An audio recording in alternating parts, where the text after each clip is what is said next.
ನಮಸ್ಕಾರ. ಕರ್ನಾಟಕ ಈ ದಿನಕ್ಕೆ ಸ್ವಾಗತ. ನಾನು ತೇಜಸ್ವಿನಿ. ಈಗ ಹೆಡ್ಲೈನ್ಸ್. ಡಿಸೆಂಬರ್ 6ಕ್ಕೆ ಹಾಸನದಲ್ಲಿ ಸರ್ಕಾರದ ಸೇವೆಗಳ ಸಮರ್ಪಣೆ ಸಮಾವೇಶ. ಮುಖ್ಯಮಂತ್ರಿ ಸಿದ್ದರಾಮಯ್ಯ ಅವರಿಂದ ವಿವಿಧ ಯೋಜನೆಗಳ ಸೌಲಭ್ಯ ವಿತರಣೆ. ಕಾರ್ಯಕ್ರಮಕ್ಕೆ 154 ಸರ್ಕಾರಿ ಬಸ್ಗಳ ವ್ಯವಸ್ಥೆ. ಹಾಸನದಲ್ಲಿ ಶ್ರೀ ಆದಿಚುಂಚನಗಿರಿ ಮಠದ 28ನೇ ರಾಜ್ಯ ಮಟ್ಟದ ಕ್ರೀಡಾಕೂಟ ಆರಂಭ. ದೇಹ ಸದೃಢತೆಗೆ ಕ್ರೀಡೆಯು ಪೂರಕ. ಶ್ರೀ ನಿರ್ಮಲಾನಂದನಾಥ ಸ್ವಾಮೀಜಿಯವರಿಂದ ಕ್ರೀಡಾಕೂಟಕ್ಕೆ ಚಾಲನೆ. ಜೋಳ ಖರೀದಿ ಭರವಸೆ ಉಲ್ಲಂಘನೆ. ಹಾಸನ ಜಿಲ್ಲಾಡಳಿತದ ವಿರುದ್ಧ ರೈತ ಸಂಘದ ಆಕ್ರೋಶ. ಬೆಳೆ ನಾಶವಾದ ರೈತರಿಗೆ ಸೂಕ್ತ ಪರಿಹಾರಕ್ಕೆ ಆಗ್ರಹ.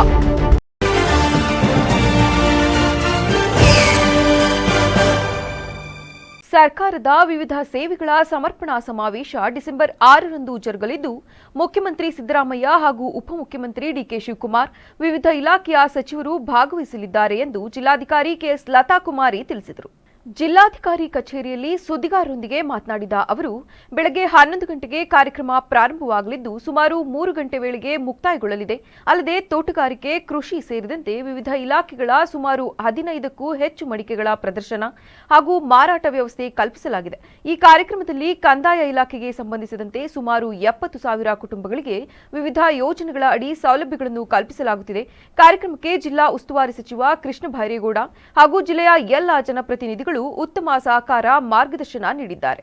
ಸಮಾವೇಶದಲ್ಲಿ ಜಮೀನಿಗೆ ಸಂಬಂಧಿಸಿದ ಪಹಣಿ, ಟಿಪ್ಪಣಿ ಕಾಪಿ, ಮಿಟೇಷನ್ ಸೇರಿದಂತೆ ಇತರೆ ದಾಖಲೆಗಳನ್ನು ವಿತರಿಸಲಾಗುವುದು. ಇನ್ನು ಸಮಾವೇಶಕ್ಕೆ ಸಾರ್ವಜನಿಕರು ಆಗಮಿಸಲು ಸಾರಿಗೆ ಸೌಲಭ್ಯ ಕಲ್ಪಿಸಲಾಗಿದ್ದು, ಸುಮಾರು 154 ಸಾರಿಗೆ ಬಸ್ ಹಾಗೂ 250 ಖಾಸಗಿ ವಾಹನಗಳನ್ನು ನಿಯೋಜಿಸಲಾಗುತ್ತದೆ ಎಂದು ಮಾಹಿತಿ ನೀಡಿದರು. ಡಿಸೆಂಬರ್ 20-25ರಂದು ನಮ್ಮ ಹಾಸನ ಜಿಲ್ಲೆಗೆ, ನಮ್ಮ ಹಾಸನ ನಗರಕ್ಕೆ ಸನ್ಮಾನ್ಯ ಮುಖ್ಯಮಂತ್ರಿಗಳು, ಕರ್ನಾಟಕ ಸರ್ಕಾರ, ಶ್ರೀ ಸಿದ್ದರಾಮಯ್ಯ ಸರ್ ಅವರು ಹಾಗೂ ಸನ್ಮಾನ್ಯ ಉಪಮುಖ್ಯಮಂತ್ರಿಗಳು ಶ್ರೀ ಡಿಕೆ ಶಿವಕುಮಾರ್ ಸರ್ ಅವರು, ಕರ್ನಾಟಕ ಸರ್ಕಾರ, ಇವರು ನಮ್ಮ ಜಿಲ್ಲಾ ಉಸ್ತುವಾರಿ ಸಚಿವರು ಹಾಗೂ ಕಂದಾಯ ಇಲಾಖೆಯ ಸಚಿವರು ಆದಂತಹ ಶ್ರೀಯುತ ಕೃಷ್ಣ ಬೈರೇಗೌಡ ಸರ್ ಅವರ ನೇತೃತ್ವದಲ್ಲಿ ಮತ್ತು ಅವರ ಅಧ್ಯಕ್ಷತೆಯಲ್ಲಿ ಮತ್ತು ಜಿಲ್ಲೆಯ ಎಲ್ಲ ಜನಪ್ರತಿನಿಧಿಗಳನ್ನು ಒಳಗೊಂಡಂತೆ ಶಾಸಕರು, ಸಂಸದರು ಮತ್ತು ಇತರ ಪ್ರಮುಖ ವ್ಯಕ್ತಿಗಳು ಮತ್ತು ಎಲ್ಲ ಜಿಲ್ಲೆಯ ಜನತೆಯ ಒಳಗೊಂಡಂತೆ ಒಂದು ಸಮಾವೇಶವನ್ನು ನಾವು ಇದಕ್ಕೆ ಒಂದು ಟೈಟಲನ್ನೇ ಕೊಟ್ಟಿದ್ದೇವೆ, ಸರ್ಕಾರದ ಸೇವೆಗಳ ಸಮರ್ಪಣಾ ಸಮಾವೇಶ ಅಂತ ಹೇಳಿ. ಅದರಲ್ಲೂ ನಮ್ಮ ಹಾಸನ ಜಿಲ್ಲೆಯನ್ನು ಒಂದು ಪ್ರಗತಿಯ ಹಾದಿಯಲ್ಲಿ, ಹಾಸನ ಜಿಲ್ಲೆ ಪ್ರಗತಿಯ ಹಾದಿಯಲ್ಲಿ ಇದೆ ಎನ್ನುವುದನ್ನು ತೋರಿಸಲಿಕ್ಕೆ ಮತ್ತು ಮುಖ್ಯ ಉದ್ದೇಶ ನಮ್ಮ ಈ ಎಲ್ಲ ಸರ್ಕಾರಿ ಬೆಳೆಯುವ ಮಕ್ಕಳಿಗೆ ಕ್ರೀಡೆಯು ಅತಿ ಮುಖ್ಯ. ಮನಸ್ಸು ಸುಸ್ಥಿರವಾಗಿರಬೇಕಾದರೆ ದೇಹವು ಸದೃಢವಾಗಿರಬೇಕು. ದೇಹ ಸದೃಢವಾಗಿರಲು ಕ್ರೀಡೆಯು ಪೂರಕ ಎಂದು ಶ್ರೀ ಆದಿಚುಂಚನಗಿರಿ ಮಹಾಸಂಸ್ಥಾನ ಮಠದ ಶ್ರೀ ಡಾಕ್ಟರ್ ನಿರ್ಮಲಾನಂದನಾಥ ಮಹಾಸ್ವಾಮೀಜಿ ಹೇಳಿದರು. ನಗರದ ಜಿಲ್ಲಾ ಕ್ರೀಡಾಂಗಣದಲ್ಲಿಂದು ಶ್ರೀ ಆದಿಚುಂಚನಗಿರಿ 28ನೇ ರಾಜ್ಯಮಟ್ಟದ ಕ್ರೀಡಾಕೂಟಕ್ಕೆ ಚಾಲನೆ ನೀಡಿ ದಿವ್ಯ ಸಾನ್ನಿಧ್ಯ ವಹಿಸಿ ಆಶೀರ್ವಚನ ನೀಡಿದ ಅವರು, ಉಸಿರು ಇಲ್ಲದೆ ದೇಹ ಬದುಕಲ್ಲ. 100 ವರ್ಷದ ಮನುಷ್ಯ ಬದುಕು ಆರೋಗ್ಯದಿಂದ ಇರಬೇಕಾದ್ರೆ, ಶತಮಾನ ಸಾಗಬೇಕಾದ್ರೆ ಆಟೋಟವೂ ಸಹಕಾರಿ. ಇದನ್ನು ಮನಗಂಡೆ 28 ವರ್ಷಗಳ ಹಿಂದೆಯೇ ಭೈರವೈಕ್ಯ ಡಾಕ್ಟರ್ ಬಾಲಗಂಗಾಧರ ಮಹಾಸ್ವಾಮೀಜಿಯವರು ಈ ಕ್ರೀಡಾಕೂಟವನ್ನು ಆರಂಭಿಸಿದ್ರು. ವರ್ಷಕ್ಕೆ ಒಂದೊಂದು ಜಿಲ್ಲೆಯಲ್ಲಿ ಸ್ಪರ್ಧೆ ನಡೆಸಲಾಗುತ್ತಿದೆ. ಈ ಹಿಂದೆ 13ನೇ ರಾಜ್ಯ ಮಟ್ಟದ ಕ್ರೀಡಾಕೂಟ ಹಾಸನದಲ್ಲಿ ನಡೆದಿತ್ತು. ಈಗ 28ನೇ ವರ್ಷದ ಕ್ರೀಡಾಕೂಟ ಸಹ ಇಲ್ಲೇ ನಡೆಯುತ್ತಿದೆ. ಭಕ್ತರು, ಅಧಿಕಾರಿಗಳ ಸಹಕಾರದಿಂದ ಶ್ರೀ ಶಾಂಭುನಾಥ ಸ್ವಾಮೀಜಿ ಅವರ ನೇತೃತ್ವದಲ್ಲಿ ಚೆನ್ನಾಗಿ ಸಂಘಟನೆಯಾಗಿದೆ ಎಂದು ಶ್ರೀಗಳು ಪ್ರಶಂಸೆ ವ್ಯಕ್ತಪಡಿಸಿದರು. ಸುಸ್ಥಿರವಾಗಿರ್ತಕ್ಕಂಥ ಮನಸ್ಸು ಇರಬೇಕು ಅಂತಂದ್ರೆ ದೇಹ ಸದೃಢವಾಗಿರಬೇಕು. ದೇಹ ಸದೃಢವಾಗಿರ್ಲಿಕ್ಕೆ ಸಹಜವಾಗಿರ್ತಕ್ಕಂಥ ಒಂದು ರೀತಿ ಆಟೋಟಗಳಲ್ಲಿ ಭಾಗವಹಿಸ್ತಕ್ಕಂಥದ್ದು. ನಮ್ಮ ಉಸಿರು ಇಲ್ಲದೆ ಹೋದದ್ದೇ ಆದರೆ ದೇಹಕ್ಕೆ ಬದುಕೋದಿರೋ, ಅದೇ ರೀತಿಯಲ್ಲಿ ನಿತ್ಯವೂ ಕೂಡ ಯೋಗ, ವ್ಯಾಯಾಮ ಮತ್ತು ಆಟಗಳು ನಮ್ಮ ಬದುಕಿನ ಭಾಗವಾದದ್ದೇ ಆದರೆ ಆಯುರ್ವರ್ಷ ಶತಾಂ ಋಣಾಂ ಪರಿಮಿತಂ, 100 ವರ್ಷ ಭಗವಂತ ನಮಗೆ ಕೊಟ್ಟಿರ್ತಕ್ಕಂಥ ಬದುಕನ್ನು, ಆರೋಗ್ಯವಂತವಾಗಿರ್ತಕ್ಕಂಥ ದೇಹವನ್ನು ಇಟ್ಟುಕೊಂಡು ಸಂತೋಷವಾಗಿ ಈ ಭೂಮಿ ಮೇಲೆ ಬದುಕಲಿಕ್ಕೆ ಅವಕಾಶ ಆಗ್ತದೆ. ಈ ಒಂದು ದೃಷ್ಟಿಯಿಂದ ಪೂಜ್ಯ ಗುರುಗಳು 28 ವರ್ಷಗಳ ಹಿಂದೆ ಇದು 28ನೇ ಕ್ರೀಡಾಕೂಟವಾದ್ರೂ ಕೂಡ ಮಧ್ಯದಲ್ಲಿ ಬಂದಂಥ ಕರೋನಾದಲ್ಲಿ 1 ವರ್ಷ ಮತ್ತು ಒಮ್ಮೆ ಒಂದು ಯುದ್ಧ ಆಯ್ತಲ್ಲ ಪಾಕಿಸ್ತಾನ ಮತ್ತು ಭಾರತದ. ಸ್ಥಳೀಯ ಶಾಸಕ ಎಚ್.ಪಿ. ಸ್ವರೂಪ್ ಪ್ರಕಾಶ್ ಮಾತನಾಡಿ, ಈ ಹಿಂದೆ ಹಾಸನದಲ್ಲಿ ಕ್ರೀಡಾಕೂಟ ನಡೆದಾಗ ನನ್ನ ತಂದೆ ದಿವಂಗತ ಎಚ್.ಎಸ್. ಪ್ರಕಾಶ್ ಶಾಸಕರಾಗಿದ್ದರು. ಈಗ ನಾನು ಎಂಎಲ್ಎ ಆಗಿದ್ದು ಇದು ನನ್ನ ಸೌಭಾಗ್ಯ. ಶ್ರೀ ಮಠದ ಸೇವೆ ಮಾಡಲು ನಾನು ಸದಾ ಸಿದ್ಧನಿರುವುದಾಗಿ ಭರವಸೆ ನೀಡಿದರು. ಹಲವಾರು ಕ್ರೀಡಾಕೂಟಕ್ಕೆ ನಾನು ಹೋಗಿದ್ರು ಕೂಡ ಇಂಥ ಒಂದು ದೊಡ್ಡ ಮಟ್ಟದಲ್ಲಿ ದೊಡ್ಡ ಮಟ್ಟ ಸಂಖ್ಯೆಯಲ್ಲಿ ಕೂಡ ವಿದ್ಯಾರ್ಥಿಗಳು ಆಗಮಿಸಿ ಒಂದು ಕ್ರೀಡಾಕೂಟವನ್ನು ಯಶಸ್ವಿಗೊಳಿಸಿ ತಮ್ಮೆಲ್ಲರಿಗೂ ಕೂಡ ಮೊದಲನೇದರಿಂದ ನಾನು ಅಭಿನಂದನೆಗಳನ್ನು ತಿಳಿಸ್ತಾ, ಇವತ್ತು ಏನು ಮೆರವಣಿಗೆ ಮುಖಾಂತರ ನಮ್ಮ ಶಂಭುನಾಥ ಸ್ವಾಮೀಜಿಯವರ ನೇತೃತ್ವದಲ್ಲಿ ಪ್ರತಿಯೊಂದು ಕಾರ್ಯಕ್ರಮ ಮಾಡೋದು ಕೂಡ ಬಹಳ ಅಚ್ಚುಕಟ್ಟಾಗಿ ಶಿಸ್ತುಬದ್ಧದಿಂದ ನಮ್ಮ ಸ್ವಾಮೀಜಿಯವರು ಏನೇ ಕಾರ್ಯಕ್ರಮ ಮಾಡೋದು ಕೂಡ ಯಶಸ್ವಿಯಾಗಿ ಮಾಡ್ತಾರೆ. ಅವರು ಕೂಡ ಈ ಸಂದರ್ಭದಲ್ಲಿ ಎಲ್ಲರ ಪರವಾಗಿ ನಾನು ಅವರಿಗೆ ಅಭಿನಂದನೆಗಳು ತಿಳಿಸಕ್ಕೆ ಬಯಸ್ತೇನೆ.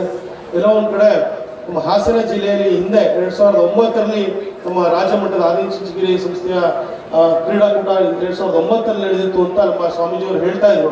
ಕೆಲವೊಂದು ಕಡೆ ಹಿಂದೆ ನಮ್ಮ ಬಾಲಗಂಗಾಧರ ಸ್ವಾಮೀಜಿಯವರ ಒಂದು ನೇತೃತ್ವದಲ್ಲಿ ನಮ್ಮ ತಂದೆ ದಿವಂಗತ ಎಚ್.ಎಸ್. ಪ್ರಕಾಶ್ ಅವರ ಅಧ್ಯಕ್ಷತೆಯಲ್ಲಿ ನಡೆದಂಥ ಕಾರ್ಯಕ್ರಮ ಇವತ್ತು 2025ರಲ್ಲಿ ನಡೀತಾ ಇದೆ. ಇವತ್ತು ನನ್ನ ಒಂದು ಅಧ್ಯಕ್ಷತೆ ನಡೀತಾ ಇರೋದು ನನಗೂ ಕೂಡ ಎಲ್ಲ ಒಂದು ಕಡೆ ಸೌಭಾಗ್ಯ, ಮಠದ ಒಂದು ಆಶೀರ್ವಾದ. ನಾನು ಸದಾಕಾಲ ಏನು ಮಠದ ಒಂದು ಆಶೀರ್ವಾದದಿಂದ ತಾವು. ಈ ವೇಳೆ ಚಿಕ್ಕಬಳ್ಳಾಪುರ ಕೋಲಾರ ಶಾಖಾ ಮಠದ ಮಂಗಳನಾಥ ಸ್ವಾಮೀಜಿ, ಮೈಸೂರಿನ ಶ್ರೀ ಸೋಮೇಶ್ವರನಾಥ ಸ್ವಾಮೀಜಿ, ಶ್ರವಣಬೆಳಗೊಳ ಶಾಸಕ ಸಿಎನ್ ಬಾಲಕೃಷ್ಣ, ಒಕ್ಕಲಿಗರ ಸಂಘದ ಅಧ್ಯಕ್ಷ ಮುದ್ದೇಗೌಡ, ಜಿಲ್ಲಾ ಕಸಾಪ ಅಧ್ಯಕ್ಷ ಡಾಕ್ಟರ್ ಎಚ್.ಎಲ್. ಮಲ್ಲೇಶ್ ಗೌಡ ಸೇರಿದಂತೆ ಇತರರು ಹಾಜರಿದ್ದರು. ಜೋಳ ಖರೀದಿ ವಿಷಯದಲ್ಲಿ ಜಿಲ್ಲಾಡಳಿತವು ನೀಡಿದ್ದ ಭರವಸೆಗಳನ್ನು ಉಲ್ಲಂಘಿಸಿದೆ ಎಂದು ಆರೋಪಿಸಿ ಜಿಲ್ಲಾಧಿಕಾರಿ ಕಚೇರಿ ಮುಂದೆ ಹಾಸನ ತಾಲೂಕು ರೈತ ಸಂಘದ ವತಿಯಿಂದ ಪ್ರತಿಭಟನೆ ನಡೆಸಲಾಯಿತು. ಈ ವೇಳೆ ಹಾಸನ ತಾಲೂಕು ಅಧ್ಯಕ್ಷೀಯ ಮಂಡಳಿ ಮಂಜು ಬಿಟ್ಟಗೌಡನಹಳ್ಳಿ ಮಾತನಾಡಿ, ಜಿಲ್ಲಾಧಿಕಾರಿ ಕಚೇರಿ ಮುಂದೆ ನಡೆದ ಹಗಲು ರಾತ್ರಿ ಧರಣಿ ವೇಳೆ 30,000 ಮೆಟ್ರಿಕ್ ಟನ್ ಜೋಳ ಖರೀದಿಸುವ ಭರವಸೆ ನೀಡಲಾಗಿತ್ತು. ಆದರೆ ಈಗ ಕೇವಲ 10,000 ಮೆಟ್ರಿಕ್ ಟನ್ ಮಾತ್ರ ಖರೀದಿಸಲು ಜಿಲ್ಲಾಡಳಿತ ಮುಂದಾಗಿದೆ. ಒಬ್ಬ ರೈತನಿಂದ 50 ಕ್ವಿಂಟಾಲ್ ಜೋಳ ಖರೀದಿಸುವ ಭರವಸೆಗೆ ವಿರುದ್ಧವಾಗಿ ಈಗ ಕೇವಲ 20 ಕ್ವಿಂಟಾಲ್ ಮಾತ್ರ ಖರೀದಿಸಲಾಗುತ್ತಿದೆ. ಜಿಲ್ಲೆಯಲ್ಲಿ ಸುಮಾರು 1 ಲಕ್ಷ ರೈತರು ಜೋಳ ಬೆಳೆದಿದ್ದರೂ ಕೇವಲ 4,500 ರೈತರ ಜೋಳವನ್ನು ಮಾತ್ರ ಖರೀದಿಸಲಾಗುತ್ತಿದೆ. ಆದ್ದರಿಂದ ತಕ್ಷಣವೇ ರಾಜ್ಯ ಮತ್ತು ಕೇಂದ್ರ ಸರ್ಕಾರಗಳು ರೈತರಿಗೆ ಸಹಾಯವಾಗುವಂತೆ ಖರೀದಿ ಕೇಂದ್ರಗಳನ್ನು ತೆರೆಯಬೇಕು. ಅಲ್ಲದೆ ಬೆಳೆಗಳಿಗೆ ರೋಗ ತಗುಲಿ ಬೆಳೆ ನಾಶಕ್ಕೆ ಒಳಗಾಗಿರುವ ರೈತರಿಗೆ ಸೂಕ್ತ ಬೆಳೆ ಪರಿಹಾರ ಒದಗಿಸಬೇಕೆಂದು ಆಗ್ರಹಿಸಿದರು. ಏನು ಮೊನ್ನೆ ಧರಣಿ ಮಾಡಿದೋ KF ಅವರು ಮೊನ್ನೆ ಜಿಲ್ಲಾಧಿಕಾರಿಗಳ ಆದೇಶದ ಮೇರೆಗೆ 40,000 ಮೆಟ್ರಿಕ್ ಟನ್ನ ಜೋಳ ಖರೀದಿ ಮಾಡ್ತೀವಿ ಅಂತ ಹೇಳಿದರು. ಇವರು ಮತ್ತೆ ಬರೀ ದಿಕ್ತಪ್ಸ ಕೆಲಸ ಮಾಡ್ತಾವ್ರೆ. ಬರೀ 10,000 ಜನನ 10,000 ಟನ್ ಮಾತ್ರ ತಾತಾರಂತೆ. ಇಡೀ ಜಿಲ್ಲೆಯಲ್ಲಿರೋದು 1 ಲಕ್ಷ ಜನ ಮೆಕ್ಕೆಜೋಳ ಬೆಳೆದಿರೋರಿದ್ದಾರೆ. ಬರೀ 4,000 ಜನ ತಗೋತೀವಿ ಅಂತ ಹೇಳ್ತಾರೆ.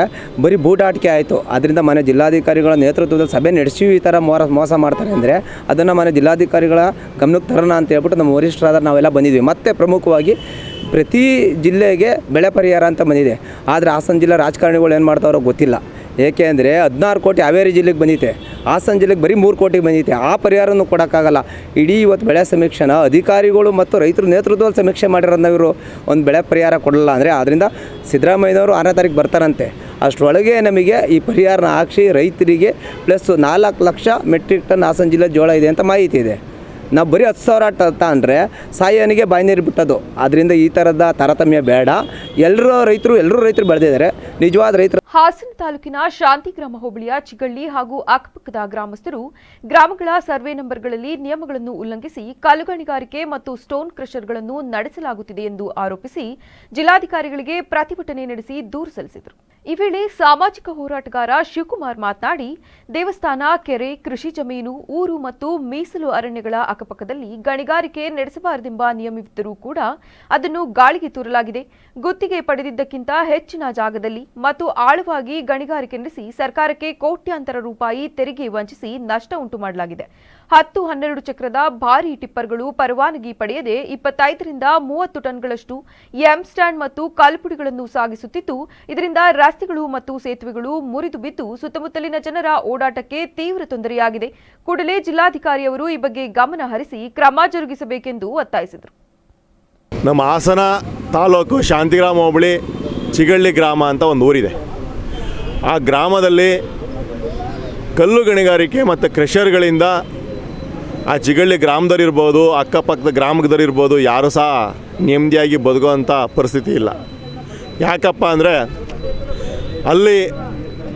ನಿಯಮ ಮೀರಿ ಕಲ್ಲು ಗಣಿಗಾರಿಕೆ ಮತ್ತು ಕೃಷಿಗಳು ನಡೀತಾ ಇದ್ದಾವೆ. ಹೇಳೋರು ಇಲ್ಲ, ಕೇಳೋರು ಇಲ್ಲ, ಆ ಪರಿಸ್ಥಿತಿ ಇದೆ.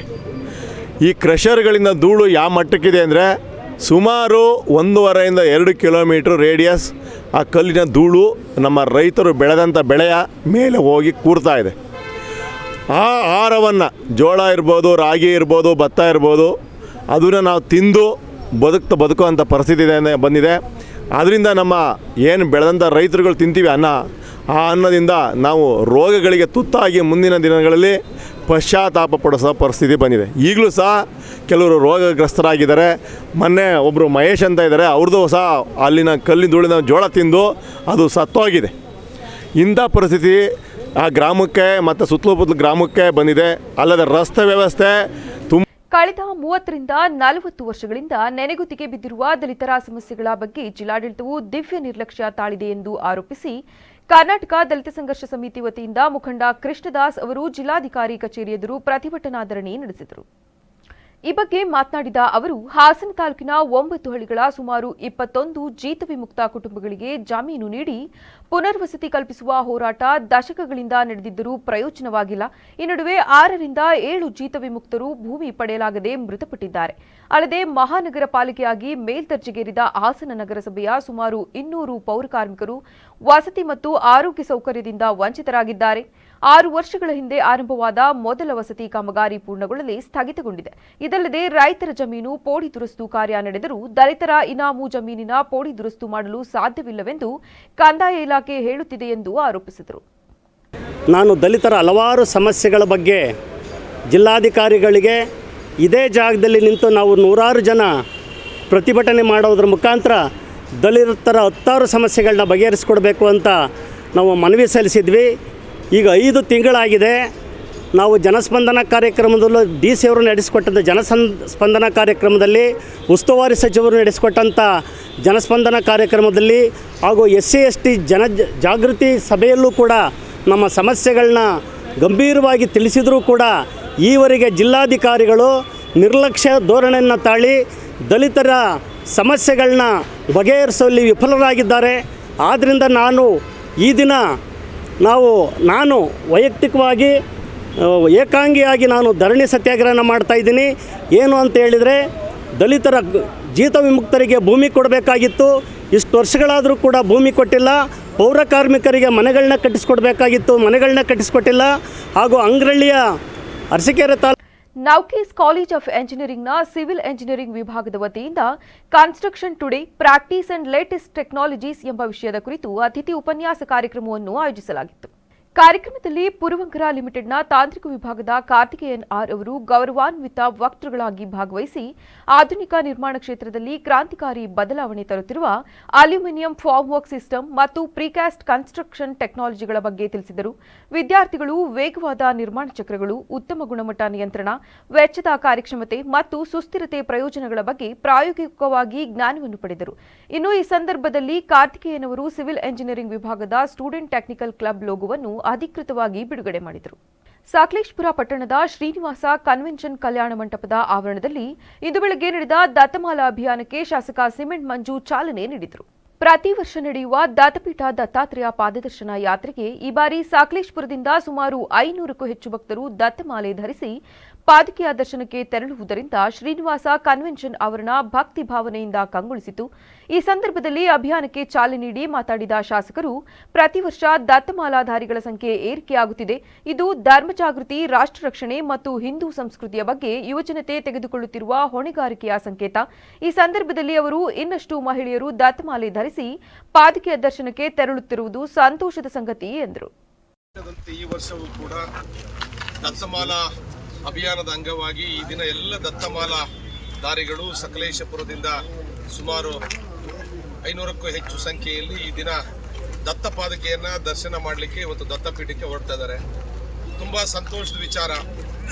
ವರ್ಷ ಸಂಖ್ಯೆ ಗಣನೀಯವಾಗಿ ಏರಿಕೆ ಆಗ್ತಿರ್ತಕ್ಕಂಥದ್ದು ನಮ್ಮ ಹಿಂದೂ ಯುವಕರಲ್ಲಿ ನಮ್ಮ ಧರ್ಮದ ಬಗ್ಗೆ ಜಾಗೃತಿ ಆಗ್ತಿರ್ತಕ್ಕಂಥದ್ದು, ದತ್ತಪೀಠವನ್ನು ರಕ್ಷಣೆ ಮಾಡಬೇಕಾಗಿರ್ತಕ್ಕಂಥದ್ದು ಹಿಂದೂ ಧರ್ಮದ ಎಲ್ಲರ ಹೊಣೆ ಆಗಿರೋದ್ರಿಂದ ಎಲ್ಲ ಯುವಕ ಮಿತ್ರರು ಕೂಡ ಅತ್ಯಂತ ಉತ್ಸಾಹದಿಂದ ಹೊರಟು ನಿಂತಿದ್ದಾರೆ.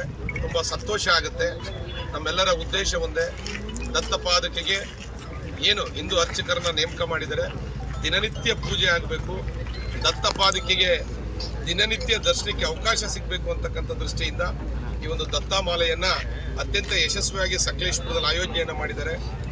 ಏನು ಎಲ್ಲ ಯುವಕರು ಕೂಡ ತಾಳ್ಮೆಯಿಂದ ವಾಹನದಲ್ಲಿ ಯಾರೂ ಕೂಡ ಅತಿ ವೇಗವಾಗಿ ಚಲಾವಣೆ ಮಾಡ್ತಕ್ಕಂಥದ್ದು ಬೇಡ. ಏಕೆಂದರೆ ಪ್ರತಿಯೊಂದು ಜೀವವೂ ಕೂಡ ಅತ್ಯಮೂಲ್ಯ. ಈ ನಿಟ್ಟಿನಲ್ಲಿ ತುಂಬ ಆರಾಮಾಗಿ ಎಲ್ಲರೂ ಕೂಡ ಹೋಗಿ ಮತ್ತೆ ಬಂದು ಎಲ್ಲರೂ ಕೂಡ ಮನೆಯನ್ನು ಸೇರಬೇಕು. ಏಕೆಂದರೆ ಚಿಕ್ಕಮಗಳೂರು ದತ್ತಾಪೀಠದಲ್ಲಿ ಇವತ್ತು ತುಂಬ ರಶ್ ಇರುತ್ತೆ. ಈ ನಿಟ್ಟಿನಲ್ಲಿ ನಿಧಾನವಾಗಿ ಹೋಗಿ ಸಮಾಧಾನವಾಗಿ ಬಂದು ತಮ್ಮ ಮನೆ ಸೇರ್ಕೊಳ್ತಕ್ಕಂಥ ಕೆಲಸವನ್ನು ಮಾಡಬೇಕು. ಇವತ್ತು ನಿಜವಾಗ್ಲೂ ಕೂಡ ಧರ್ಮ ರಕ್ಷಣೆಗೆ ಎಲ್ಲ ಯುವಕರು ಕೂಡ. ಕಾರ್ಯಕ್ರಮದಲ್ಲಿ ದತ್ತಭಕ್ತರು, ಸಂಘಟಕರು, ಮಂಡಳಿ ಸದಸ್ಯರು ಸೇರಿ ಅನೇಕರು ಭಾಗವಹಿಸಿದರು. ಬೇಲೂರು ತಾಲೂಕಿನ ಅರೆಹಳ್ಳಿ ಹೋಬಳಿಯ ಮರವತಿ ಗ್ರಾಮದ ಪ್ರತಿಭಾವಂತ ಕಬಡ್ಡಿ ಆಟಗಾರ್ತಿ ಕುಮಾರಿ ಎಂಬಿ ಆತ್ಮೀಯ ಅವರು 2023ನೇ ಸಾಲಿನ ಪ್ರತಿಷ್ಠಿತ ಕರ್ನಾಟಕ ಕ್ರೀಡಾ ರತ್ನ ಪ್ರಶಸ್ತಿಗೆ ಭಾಜನರಾಗಿದ್ದು, ಸಿಎಂ ಸಿದ್ದರಾಮಯ್ಯ ಅವರು ಬೆಂಗಳೂರಿನಲ್ಲಿ ನಡೆದ ಸಮಾರಂಭದಲ್ಲಿ ಆತ್ಮೀಯ ಅವರಿಗೆ ಪ್ರಶಸ್ತಿ ಪ್ರದಾನ ಮಾಡಿದರು. ರೈತಾಪಿ ಕುಟುಂಬದ ಎಂಜೆ ಭದ್ರೇಗೌಡ ಮತ್ತು ಲತಾ ಭದ್ರೇಗೌಡ ದಂಪತಿಯ ಪುತ್ರಿಯಾಗಿರುವ ಆತ್ಮೀಯ ಅವರು ತಮ್ಮ ಸಾಧನೆಯ ಮೂಲಕ ಬೇಲೂರು ತಾಲೂಕಿಗೆ ಮತ್ತು ಇಡೀ ಜಿಲ್ಲೆಗೆ ಕೀರ್ತಿ ತಂದಿದ್ದಾರೆ. ಬಾಲ್ಯದಿಂದಲೇ ಕಬಡ್ಡಿಯತ್ತ ಆಸಕ್ತಿ ಬೆಳೆಸಿಕೊಂಡ ಆತ್ಮೀಯ ಅವರು ವೃತ್ತಿಪರ ಕಬಡ್ಡಿ ಆಟಗಾರ್ತಿಯಾಗಿ ರಾಜ್ಯ ಮತ್ತು ರಾಷ್ಟ್ರಮಟ್ಟದಲ್ಲಿ ಗಮನಾರ್ಹ ಯಶಸ್ಸು ಗಳಿಸಿದ್ದಾರೆ.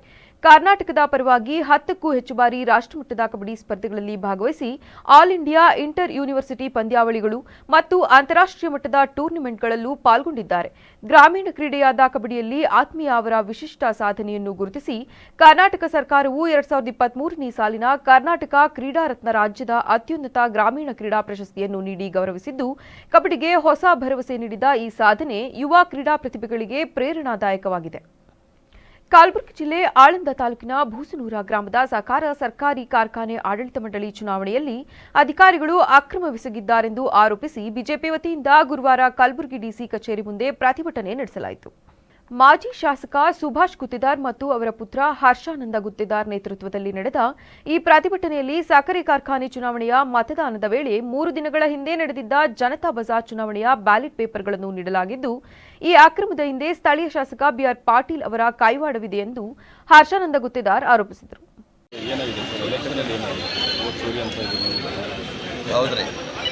ವಿಷ್ಣುರ ಕೋಆಪರೇಟಿವ್ ಶುಗರ್ ಫ್ಯಾಕ್ಟರಿ ಒಂದು ಚುನಾವಣೆ ನಿನ್ನೆ 3ನೇ ತಾರೀಕು ವಿಶ್ವರಾಜ ದೇವಸ್ಥಾನದಲ್ಲಿ ಹಮ್ಮಿಕೊಂಡಿದ್ದರು.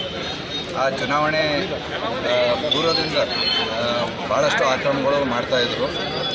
ಬಿ ಆರ್ ಪಾಟೀಲ್ ಕಾಂಗ್ರೆಸ್ ಶಾಸಕರು ಏನಾರ ಅವ್ರ ಒತ್ತಡದ ಮೇರೆಗೆ ಅಧಿಕಾರಿಗಳು ಅವ್ರು ಹೇಳ್ದಂಗೆ ವೋಟರ್ ಲಿಸ್ಟ್ ತಯಾರು ಮಾಡೋದು.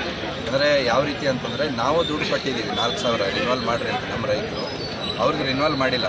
ಅವ್ರು ಕಾಂಗ್ರೆಸ್ದವ್ರು ಕಟ್ಟಿದ್ರೆ ಅವ್ರಿಗೆ ರಿನ್ವಾಲ್ವ್ ಮಾಡ್ತಾರೆ. ಅಂದರೆ ನಮಗೇನು ಕಾರಣ ಹೇಳ್ತಾರೆ ಅಂದರೆ, ನೀವು 1 ವರ್ಷ ಮೊದಲು ಕಟ್ಟಿಲ್ಲ, 3 ಮೀಟಿಂಗ್ ಅಟೆಂಡ್ ಆಗಿಲ್ಲ. ಅವ್ರ ಜನನೂ 1 ವರ್ಷ ಮೊದಲು ಕಟ್ಟಿಲ್ಲ, 3 ಮೀಟಿಂಗ್ ಅಟೆಂಡ್ ಆಗಿಲ್ಲ. ಆದರೂ ಅವ್ರದ್ದು ರಿನ್ವಾಲ್ವ್ ಮಾಡ್ತಾರೆ, ನಮ್ಮದು ರಿನ್ವಾಲ್ವ್ ಮಾಡಲ್ಲ. ಅದಕ್ಕೆ ಅದು ವೋಟರ್ ಲಿಸ್ಟ್ ಅದನ್ನು ಅಕ್ರಮವಾಗಿ ವೋಟರ್ ಲಿಸ್ಟ್ ಮಾಡಿದ್ದಾರೆ. ಎರಡನೇದು, ನಿನ್ನೆ ಏನು ವೋಟಿಂಗ್ ನಡೀತಾ ಇತ್ತು, ಆ ಸಂದರ್ಭದಲ್ಲಿ ಬೂತ್ ನಂಬರ್ 1ನಲ್ಲಿ ಒಂದು ಬ್ಯಾಲೆಟ್ ಪೇಪರು ನಮ್ಮ ಅಭ್ಯರ್ಥಿಗಳು ಏನು ಜನರಲ್ ಕ್ಯಾಟಗರಿಯಲ್ಲಿ 12 ಜನ ನಿಂತಿದ್ರು. ನಮ್ಮ ಪೆನಲ್ದು 6, ಅವ್ರ ಪೆನಲ್ದು 6 ಜನ, 12 ಜನ. ಮಳವಳ್ಳಿ ಪಟ್ಟಣದ ತಾಲೂಕು ಕಚೇರಿ ಮುಂದೆ ಕರ್ನಾಟಕ ಪ್ರಾಂತ ರೈತ ಸಂಘ ಹಾಗೂ ವಿವಿಧ ಗ್ರಾಮದ ರೈತರು ಪ್ರತಿಭಟನೆ ನಡೆಸಿ ಬೆಳಕವಾಡಿ ದೊಡ್ಡಕೆರೆಗೆ ಹೂಳೆತ್ತಿ ಅಭಿವೃದ್ಧಿಪಡಿಸುವಂತೆ ಆಗ್ರಹಿಸಿದರು. ಕರ್ನಾಟಕ ಪ್ರಾಂತ ರೈತ ಸಂಘದ ಅಧ್ಯಕ್ಷ ಭರತ್ರಾಜ್ ನೇತೃತ್ವದಲ್ಲಿ ನಡೆದ ಈ ಪ್ರತಿಭಟನೆಯಲ್ಲಿ ಬೆಳಕವಾಡಿ, ಜವಗನಹಳ್ಳಿ, ಹೊಸಹಳ್ಳಿ ಗ್ರಾಮದ ರೈತರು ಅಧಿಕಾರಿಗಳ ವಿರುದ್ಧ ಘೋಷಣೆಗಳನ್ನು ಕೂಗಿ ಆಕ್ರೋಶ ವ್ಯಕ್ತಪಡಿಸಲಾಯಿತು. ಕೆರೆಗೆ ಕಸಕಡ್ಡಿ ಮತ್ತು ತ್ಯಾಜ್ಯಗಳನ್ನು ಹಾಕುತ್ತಿರುವುದರಿಂದ ನೀರು ಕಲುಷಿತಗೊಂಡು ರೋಗರುಜಿನಗಳು ಹೆಚ್ಚಾಗುತ್ತಿವೆ. ಕೆರೆಗೆ ಕಸಕಡ್ಡಿ ಮತ್ತು ತ್ಯಾಜ್ಯಗಳನ್ನು ಹಾಕುತ್ತಿರುವುದರಿಂದ ನೀರು ಕಲುಷಿತಗೊಂಡು ರೋಗರುಜಿನಗಳು ಹೆಚ್ಚಾಗುತ್ತಿವೆ. ಅಲ್ಲದೆ ಕೆರೆಯೂ ಸಹ ಒತ್ತುವರಿಯಾಗಿದ್ದು, ಕೂಡಲೇ ಒತ್ತುವರಿಯನ್ನು ತೆರವುಗೊಳಿಸಿ ಕೆರೆಯನ್ನು ಅಭಿವೃದ್ಧಿಪಡಿಸುವಂತೆ ಪ್ರತಿಭಟನಾಕಾರರು ಒತ್ತಾಯಿಸಿದರು. ದುರಾವಸ್ಥೆ ನಮ್ಮ ಕಣ್ಣು ಮುಂದೆ ಇರತಕ್ಕಂಥದ್ದು ನಾನು ನೋಡ್ತಾ ಇದ್ದೀವಿ. ನಾವು ಒಂದ್ ಕಡೆ ಕುಡಿಲಿಕ್ಕೆ ನೀರಿಲ್ಲ, ಒಂದ್ ಕಡೆ ರೈತರ ಜಮೀನುಗಳಿಗೂ ನೀರಿಲ್ಲ. ಆದ್ರೆ ನದಿ ನೀರು ಮಾತ್ರ ಸುತ್ತ ಹರಿತದೆ, ಮಳವಳ್ಳಿ ತಾಲೂಕಿನ ಸುತ್ತ ಹರಿತದೆ. ನಾವು ಇಡೀ ಮಳವಳ್ಳಿ ತಾಲೂಕನ್ನು ಅಭಿವೃದ್ಧಿ ಮಾಡಿ ಬಹಳ ಉತ್ತುಂಗಕ್ಕೆ ತಗೊಂಡೋಗ್ಬಿಟ್ಟಿದ್ದೀವಿ. ಇನ್ನೇನೋ ಇದರಿಂದ ಆಕಾಶದಿಂದ ಇಳಿದು ಬರೋದೊಂದೇ ಬಾಕಿ ಇರ್ತಕ್ಕಂಥದ್ದು ಜನ ಅನ್ನುವಂಥ ರೀತಿಯಲ್ಲಿ ಮಾತಾಡ್ತಕ್ಕಂಥದ್ದು ನೋಡ್ತಾ ಇದೀವಿ ನಾವು. ಆದ್ರೆ ಕುಡಿಲಿಕ್ಕೆ ನೀರಿಗೋಸ್ಕರ ಹೋರಾಟ ಮಾಡಬೇಕಾಗದೆ, ರೈತರ ಜಮೀನುಗಳಿಗೆ ನೀರು ಬೇಕು ಅಂತ ಹೋರಾಟ ಮಾಡಬೇಕಾಗದೆ, ಕೆರೆ ಕಟ್ಟೆಗಳನ್ನ ಹೂಳೆತ್ತಿಸಿ ನೀರಿನ ಸಂಗ್ರಹಣೆ ಮಟ್ಟವನ್ನು ಹೆಚ್ಚಳ ಮಾಡಬೇಕು ಅಂತೇಳಿ ಹೋರಾಟ ಮಾಡಬೇಕಾಗಿದೆ. ಕಾಲುವೆಗಳನ್ನು ದುರಸ್ತಿ ಮಾಡಬೇಕು ಅಂತೇಳಿ ಹೋರಾಟ ಮಾಡಬೇಕಾಗಿದೆ. ಒಂದು ಕುಂಟೆ ನಿವೇಶನ ಬೇಕು ಅಂತ ಹೇಳಿದ್ರೆ, ವಸತಿ ಬೇಕು ಅಂತ ಹೇಳಿದ್ರೆ ಅದಕ್ಕೋಸ್ಕರ ಹೋರಾಟ ಮಾಡಬೇಕಂತ ಪರಿಸ್ಥಿತಿ ನಿರ್ಮಾಣ ಆಗಿದೆ. ಒಂದು ಬೀದಿ ದೀಪ ಬೇಕು ಅಂತ ಹೇಳಿದ್ರೆ ಹೋರಾಟ ಮಾಡಬೇಕಂತ ಸ್ಥಿತಿ ಬಂದಿದೆ. ಆದ್ರೆ ಮತ್ತೆ ಅಭಿವೃದ್ಧಿ ಯಾರಿಗಾಗಿರೋದು, ಅಭಿವೃದ್ಧಿ ಎಲ್ಲಾಗಿರೋದು ಅಂತೇಳಿ ಇವತ್ತು ನಾವು ಪ್ರಶ್ನೆ ಮಾಡಬೇಕು. ಒಂದು ಬೀದಿ ದೀಪಕ್ಕೆ ಹೋರಾಟ ಮಾಡಬೇಕಾದಾಗ, ಒಂದು ನಿವೇಶನಕ್ಕೆ ಹೋರಾಟ ಮಾಡಬೇಕಾದಾಗ, ಒಂದು ಕುಡಿಯೋ ನೀರಿಗೆ ಹೋರಾಟ ಮಾಡಬೇಕಾದಾಗ, ರೇಷನ್ ಕಾರ್ಡ್ ಇಲ್ಲಿರ್ತಕ್ಕಂಥವ್ರು ರೇಷನ್ ಕಾರ್ಡ್ ಅನ್ನ ಕಿತ್ತಾಕ್ಬಿಟ್ಟಿದ್ದಾರೆ ಅಂತೇಳಿ ಅದಕ್ಕೋಸ್ಕರ ಹೋರಾಟ ಮಾಡಬೇಕಾದ ಸ್ಥಿತಿ ಬಂದಿರುವಾಗ ಅಭಿವೃದ್ಧಿ ಯಾರಿಗಾಗಿರೋದು, ಎಲ್ಲಾಗಿರೋದು ಅಂತೇಳಿ ಇವತ್ತು ನಾವು ಹುಡುಕ್ಬೇಕಾದ ಸ್ಥಿತಿ ಬಂದದ. ಎಲ್ಲಾಗಿದೆ ಅಭಿವೃದ್ಧಿ ಅಂತ ಹೇಳಿದ್ರೆ ಉಳ್ಳವ್ರಿಗಾಗಿದೆ ಅಭಿವೃದ್ಧಿ, ಗುತ್ತಿಗೆದಾರರಿಗೆ ಅಭಿವೃದ್ಧಿ ಆಗಿದೆ. ಕೊಪ್ಪಳ ಜಿಲ್ಲೆಯ ಯಲಬುರ್ಗಾ ಕ್ಷೇತ್ರದ ಮಾಜಿ ಶಾಸಕ ಶಿವಶರಣಪ್ಪಗೌಡ ಪಾಟೀಲ್ ಅವರ ನಿಧನದ ನಿಮಿತ್ತ ಗುರುವಾರ ಯಲಬುರ್ಗಾ ಪಟ್ಟಣದಲ್ಲಿ ನುಡಿನಮನ ಕಾರ್ಯಕ್ರಮ ಜರುಗಿತು.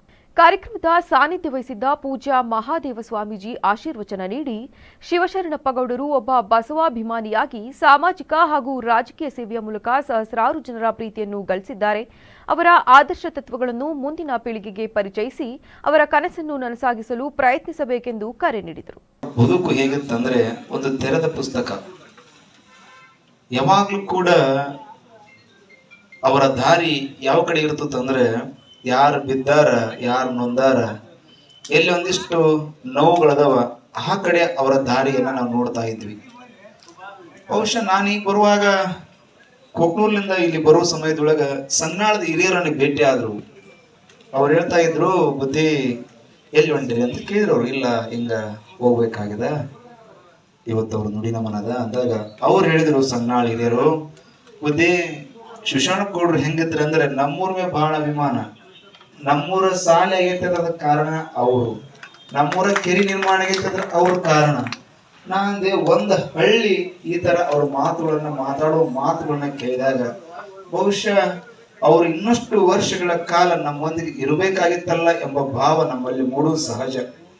ಯಾಕಂದ್ರೆ ಈ ಜಗತ್ತಿನೊಳಗ ಕೆಟ್ಟವರು ಹೋದ್ರೆ ಯಾರು ಮಾತಾಡೋದಿಲ್ಲ, ಒಳ್ಳೆಯವರು ಹೋದಾಗ ಅವ್ರ ಬಗ್ಗೆ ಒಂದೆರಡು ಒಳ್ಳೆ ಮಾತುಗಳು ಬರ್ತಾವ, ಇರಬೇಕಲ್ಲ ಎಂಬ ಮಾತು ಬರುತ್ತಲ್ಲ, ಬಹುಶಃ ಅವ್ರ ಬದುಕು ನಮ್ಮೆಲ್ಲರಿಗೂ ಮಾದರಿ ಆಗ್ಲಿಕ್ಕೆ. ಈ ವೇಳೆ ಮಾಜಿ ಸಚಿವ ಹಾಲೆಪ್ಪ ಆಚಾರ, ಅರವಿಂದಗೌಡ ಪಾಟೀಲ್, ಶಿವಶಂಕರ ದೇಸಾಯಿ, ಚಿಕ್ಕಮ್ಯಾಗೇರಿ ಶ್ರೀಗಳು ಸೇರಿದಂತೆ ಇತರರು ಉಪಸ್ಥಿತರಿದ್ದರು. ಮುಂದಿನ ಸಂಪುಟ ರಚನೆಯಲ್ಲಿ ಮುಸ್ಲಿಂ ಸಮುದಾಯದ ನಾಯಕ ಜಮೀರ್ ಖಾನ್ ಅವರಿಗೆ ಉಪಮುಖ್ಯಮಂತ್ರಿ ಸ್ಥಾನ ನೀಡಬೇಕೆಂದು ಮೈಸೂರು ಜಿಲ್ಲಾ ವಕ್ಫ್ ಸಲಹಾ ಸಮಿತಿ ಅಧ್ಯಕ್ಷ ಅಜಿಜುಲ್ಲಾ ಅವರು ಕಾಂಗ್ರೆಸ್ ಪಕ್ಷವನ್ನು ಒತ್ತಾಯಿಸಿದರು. ಮಳವಳ್ಳಿ ಪಟ್ಟಣದ ಗುಲ್ಶನ್ ಶಾದಿಮಹಲ್ ಆವರಣದಲ್ಲಿ ನಡೆದ ಉಚಿತ ನೇತ್ರ ತಪಾಸಣೆ ಮತ್ತು ಶಸ್ತ್ರಚಿಕಿತ್ಸಾ ಶಿಬಿರದ ಉದ್ಘಾಟನಾ ಸಮಾರಂಭದಲ್ಲಿ ಮಾತನಾಡಿದ ಅವರು, ಜಮೀರ್ ಖಾನ್ ಮುಖ್ಯಮಂತ್ರಿಯಾಗುವ ಮಟ್ಟಕ್ಕೆ ಬೆಳೆದಿದ್ದು ಉಪಮುಖ್ಯಮಂತ್ರಿ ಸ್ಥಾನ ನೀಡಬೇಕು. ಮುಸ್ಲಿಂ ಸಮುದಾಯವು ಜೆಡಿಎಸ್ ಮತ್ತು ಬಿಜೆಪಿ ಪಕ್ಷಗಳಿಗೆ ಮತ ಹಾಕದೆ ಕಾಂಗ್ರೆಸ್ಗೆ ಮಾತ್ರ ಮತ ನೀಡುತ್ತದೆ. ಆದ್ದರಿಂದ ಈ ಬೇಡಿಕೆ ಇಡಲಾಗಿದೆ. ಅಲ್ಲದೆ ಸ್ಥಳೀಯ ಶಾಸಕ ನರೇಂದ್ರ ಸ್ವಾಮಿ ಅವರಿಗೂ ಮುಂದಿನ ಸಂಪುಟದಲ್ಲಿ ಮಂತ್ರಿ ಸ್ಥಾನ ನೀಡಬೇಕೆಂದು ಒತ್ತಾಯಿಸಿದರು. ದಾನಕ್ಕಿಂತ ಶ್ರೇಷ್ಠ ದಾನ ಯಾವುದಂದ್ರೆ ಕಣ್ಣಿನ ಚೆಕಪ್ ಮಾಡಿಸಂಥದ್ದು. ಇವತ್ತಿನ ಇಲ್ಲಿ ಮುಖಂಡರು ಎಲ್ಲ ಸೇರಿ ಇವತ್ತು ನೀವು ಏನು ಎಲ್ಲರಿಗೂ ನಮ್ಮ ವಯಸ್ಸಾದಂಥ ತಾಯಿಂದಿರಿಗೆ, ತೀರಾ ಬಡವರು ಇರೋಂಥವ್ರಿಗೆ, ಯಾರು ಆಸ್ಪತ್ರೆಗೆ ಹೋಗಿ ಸವಲತ್ತಿರಲ್ಲ, ದುಡ್ಡಿರೋರೆಲ್ಲ ಒಳ್ಳೊಳ್ಳೆ ಆಸ್ಪತ್ರೆಗಳಿಗೆ ಹೋಗಿ ಕಣ್ ಚೆಕಪ್ ಮಾಡಿಸಿ ಸಾವಿರಾರು ರೂಪಾಯಿ ಖರ್ಚು ಮಾಡಿ ಅವ್ರು ಕನ್ನಡಕ ತಗೊಳ್ಳೋಂಥದ್ದಾಗಿರ್ಬೋದು, ಔಷಧಿ ತಗೊಳ್ಳೋಂಥದ್ದಾಗಿರ್ಬೋದು, ಇವೆಲ್ಲ ಮಾಡ್ತಾರೆ. ತೀರಾ ಬಡವರು ಪಾಪ ಆಸ್ಪತ್ರೆಗೆ ಹೋಗೋಕೆ ಆಗದವ್ರಿಗೆ ಈ ಥರ ಎಲ್ಲ ಡಿಪಾರ್ಟ್ಮೆಂಟಿಂದ ಎಲ್ಲ ಬಂದು ನಮ್ಮ ಇಲ್ಲಿನ ಎಲ್ಲ ಜವಾಬ್ದಾರಿ ಇರೋಂಥ ಎಲ್ಲ ಸೇರಿ ಒಗ್ಗಟ್ಟಾಗಿ ಇವತ್ತು ನೂರಾರು ಜನಕ್ಕೆ ಕರೆದು ನೀವು ಕಣ್ಣಿನ ಶಪಾಸಣೆ ಮಾಡಿದ ನಮ್ಮ ಅಜ್ಜು ಬ್ರದರ್ಸ್ ಇಡೀ ತಂಡದ ವತಿಯಿಂದ ಒಗ್ಗೂಡು ವತಿಯಿಂದ ಇದಕ್ಕೆಲ್ಲರಿಗೂ ನಾನು ಧನ್ಯವಾದ ಹೇಳ್ತೀನಿ. ಎಲ್ಲದಕ್ಕಿಂತ ದೊಡ್ಡ ಸೇವೆ ಇದು. ಎಲ್ಲದಕ್ಕಿಂತ ದೊಡ್ಡ ಸೇವೆ ಯಾವುದು ಅಂದರೆ, ಒಬ್ಬನಿಗೆ ಮನಸ್ಸಿಗೆ ಎಲ್ಲ ಇತ್ತು, ಅವನಿಗೆ ಕಣ್ಣು ಬೆಳಕಿಲ್ಲ ಅಂತ ಹೇಳಿದ್ರೆ ಏನು ಇಲ್ದಂಗೆ ಕಾಣ್ತಿದೆ, ಕತ್ತಲೆ ಕಾಣ್ತಿದೆ, ಪ್ರಪಂಚನೇ ಕತ್ತಲೆ ಕಾಣ್ತಿದೆ. ಸುಮಾರು ಒಂದು ತಿಂಗಳಿಂದ ನಮ್ಮ ಕಾರ್ಪೊರೇಟರ್ ಸಮಿ ಅವರು ಅವ್ರ ತಂಡ ಸೇರಿ ಸುಮಾರು ಒಂದು 15-20 ದಿನದಿಂದ ಸುಮಾರು ಒಂದು 2,000 ಜನಕ್ಕೆ ಕನ್ನಡಕ ಕೊಡುವಂಥದ್ದು ಒಂದು ಕಾರ್ಯಕ್ರಮ ಮೈಸೂರು ನಗರದಲ್ಲಿ 150-200 ಜನಕ್ಕೆ ಆಪರೇಷನ್ ಮಾಡಿಸುವಂಥದ್ದು. ಅದೇ ರೀತಿ ಹೆಲ್ತ್ ಕ್ಯಾಂಪ್ಗಳು ಇವೆಲ್ಲ ಮಾಡೋದ್ರಿಂದ ಏನೈತದೆ ಅಂದರೆ, ನಾನು ಈಗ ಮಾಡೋಂಥ ಯೋಜನೆ ಏನು ಮಾಡ್ತಾ ಇದ್ದೀರಾ ನೀವು ಎಲ್ಲ ಸೇರಿ, ಇದರಿಂದ ನೀವು ಅವ್ರ ಸೇವೆ ಮಾಡಿ ಅವ್ರ ಆಶೀರ್ವಾದ ತಳಿಂದ ಆ ಭಗವಂತ ಆ ಕಾಯಿಲೆಯಿಂದ ನಿಮ್ಗೆ. ಕೊಳ್ಳೇಗಾಲ ತಾಲೂಕಿನ ವಿಶ್ವಚೇತನ ಸಮೂಹ ಸಂಸ್ಥೆಗಳ ವತಿಯಿಂದ ವಿಶ್ವಚೇತನೋತ್ಸವ 2025 ಹಾಗೂ ಸಂಸ್ಥಾಪಕರ ದಿನಾಚರಣೆ ಮತ್ತು ವಾರ್ಷಿಕೋತ್ಸವದ ಸಮಾರಂಭವನ್ನು ಸಂಸ್ಥೆಯ ಆವರಣದಲ್ಲಿ ಆಯೋಜಿಸಲಾಗಿತ್ತು. ಕಾರ್ಯಕ್ರಮವನ್ನು ಉದ್ಘಾಟಿಸಿ ಮಾತನಾಡಿದ ಕ್ಷೇತ್ರ ಶಿಕ್ಷಣಾಧಿಕಾರಿ ಎಂ ಮಂಜುಳಾ ಅವರು ಸಂಸ್ಥೆಯ ಸಂಸ್ಥಾಪಕ ದಿವಂಗತ ಕೃಷ್ಣಸ್ವಾಮಿಯವರು ಸಂಸ್ಥೆಯನ್ನು ಕಟ್ಟಿಬೆಳೆಸಲು ತಮ್ಮ ಜೀವನವನ್ನೇ ತ್ಯಾಗ ಮಾಡಿದ್ದಾರೆ. ಅವರ ಪತ್ನಿ ಪ್ರೇಮಲತಾ ಕೃಷ್ಣಸ್ವಾಮಿಯವರು ಉತ್ತಮ ಶಿಕ್ಷಣವನ್ನು ನೀಡುತ್ತಾ ಸಂಸ್ಥೆಯನ್ನು ಮುನ್ನಡೆಸುತ್ತಿದ್ದಾರೆ. ವಿದ್ಯಾರ್ಥಿಗಳು ವಿದ್ಯಾಭ್ಯಾಸಕ್ಕೆ ಹೆಚ್ಚಿನ ಗಮನ ನೀಡಿ ಸಂಸ್ಥೆಗೆ ಮತ್ತು ಪೋಷಕರಿಗೆ ಕೀರ್ತಿ ತಂದು ಉಜ್ವಲ ಭವಿಷ್ಯ ರೂಪಿಸಿಕೊಳ್ಳಬೇಕೆಂದು ಸಲಹೆ ನೀಡಿದರು. ಇಂಪ್ಲಿಮೆಂಟ್ ಆಗ್ತಾ ಇರೋದಕ್ಕೆ ಒಂದು ಸಂಕೇತ ಸಾಕ್ಷಿಯಾಗಿದೆ ಈ ಒಂದು ವೇದಿಕೆ. ಹಾಗಾಗಿ ಒಂದು ಪುಟ್ಟ ಸಂಸ್ಥೆಯಾಗಿ ಪ್ರಾರಂಭವಾದಂತಹ ಒಂದು HK ಟ್ರಸ್ಟ್ ಇದರ ಸಂಸ್ಥಾಪಕರಾದಂತಹ ಕೃಷ್ಣಮೂರ್ತಿ ಸರ್ ಅವರಿಗೆ ನಾನು ನಮನಗಳನ್ನು ಸಲ್ಲಿಸ್ತೇನೆ. ಯಾಕಂದ್ರೆ ಅವರ ಒಂದು ಉದ್ದೇಶ ಎಲ್ಲ ಬಡ ಮಕ್ಕಳಿಗೂ ಕೂಡ ಆರ್ಥಿಕವಾಗಿ ಹಿಂದುಳಿದಂತಹ ಎಲ್ಲ ಮಕ್ಕಳಿಗೂ ಕೂಡ ಶಿಕ್ಷಣವನ್ನ ಕೊಡಬೇಕು ಅನ್ನುವಂಥದ್ದು. ಯಾಕಂದ್ರೆ ಶಿಕ್ಷಣ ಒಂದೇ ಈ ಸಮಾಜದಲ್ಲಿ ಇದರಲ್ಲಿ ಬದಲಾವಣೆ ಮಾಡುವಂತಹ ಶಕ್ತಿ ಇರುವಂತಹದ್ದು ಶಿಕ್ಷಣದಿಂದ ಮಾತ್ರ. ಆ ಒಂದು ನಿಟ್ಟಿನಲ್ಲಿ ಒಂದು ಪುಟ್ಟ ಸಂಸ್ಥೆಯನ್ನ ಪ್ರಾರಂಭ ಮಾಡಿ ಇವತ್ತು ಇಷ್ಟು ದೊಡ್ಡ ಸಂಸ್ಥೆಯಾಗಿ ಬೆಳೆದು ವಿಶ್ವಚೇತನ ಸಂಸ್ಥೆಯಾಗಿ ಬೆಳೆದು ನಿಂತಿದೆ. ಅದಕ್ಕೆ ಅವರಿಟ್ಟಂತ ಒಂದು ಹೆಜ್ಜೆ ಇವತ್ತು ಸಾಕಷ್ಟು ಗುರುತು ಮಾಡಿ ಇವರಿಗೆ ನಮನಗಳನ್ನು ಸಲ್ಲಿಸ್ತಾ ಆ ಸಂಸ್ಥೆ. ಈಗ ಮತ್ತೊಮ್ಮೆ ಹೆಡ್ಲೈನ್ಸ್. ಡಿಸೆಂಬರ್ 6ಕ್ಕೆ ಹಾಸನದಲ್ಲಿ ಸರ್ಕಾರದ ಸೇವೆಗಳ ಸಮರ್ಪಣೆ ಸಮಾವೇಶ. ಮುಖ್ಯಮಂತ್ರಿ ಸಿದ್ದರಾಮಯ್ಯ ಅವರಿಂದ ವಿವಿಧ ಯೋಜನೆಗಳ ಸೌಲಭ್ಯ ವಿತರಣೆ. ಕಾರ್ಯಕ್ರಮಕ್ಕೆ 154 ಸರ್ಕಾರಿ ಬಸ್ಗಳ ವ್ಯವಸ್ಥೆ.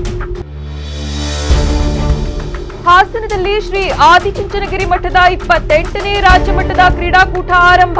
ದೇಹ ಸದೃಢತೆಗೆ ಕ್ರೀಡೆಯೂ ಪೂರಕ. ಶ್ರೀ ನಿರ್ಮಲಾನಂದನಾಥ ಸ್ವಾಮೀಜಿಯವರಿಂದ ಕ್ರೀಡಾಕೂಟಕ್ಕೆ ಚಾಲನೆ. ಜೋಳ ಖರೀದಿ ಭರವಸೆ ಉಲ್ಲಂಘನೆ. ಹಾಸನ ಜಿಲ್ಲಾಡಳಿತದ ವಿರುದ್ಧ ರೈತ ಸಂಘದ ಆಕ್ರೋಶ. ಬೆಳೆ ನಾಶವಾದ ರೈತರಿಗೆ ಸೂಕ್ತ ಪರಿಹಾರಕ್ಕೆ ಆಗ್ರಹ. ಕ್ಷಣ ಕ್ಷಣದ ಸುದ್ದಿಗಾಗಿ ನೋಡ್ತಾ ಇರಿ ವಿವಿಸಿ ಟಿವಿ. ಸತ್ಯದ ಕಡೆ ನಮ್ಮ ನಡೆ.